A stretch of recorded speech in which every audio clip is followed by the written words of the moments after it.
लग्न जमलं त्या दिवसापासून खेळ चालू होतो प्रत्येकाच्या घरात. खेळ कोण करतं?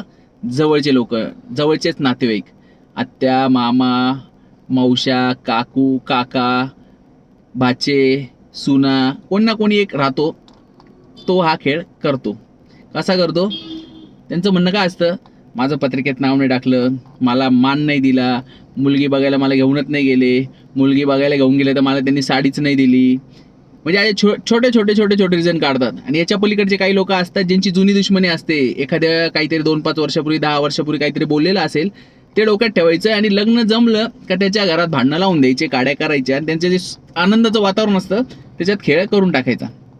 ते असे नालायकपणा करणारे लोक असतात समाजात, प्रत्येक घरात असतात. माझ्यामध्ये तरी तुमच्या पण घरात असतील तर तुम्ही पण कमेंट करून सांगा की तुमच्या घरात पण आहेत का.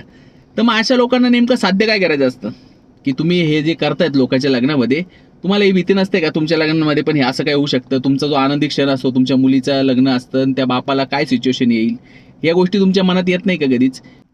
एक चांगला प्रोग्राम होतोय, त्याच्यात आपण पण एन्जॉयमेंट केली पाहिजे, आनंद सेलिब्रेट केला पाहिजे, काहीतरी वेगळी गोष्ट युनिक काहीतरी करा तुम्ही खेळ करण्यापेक्षा.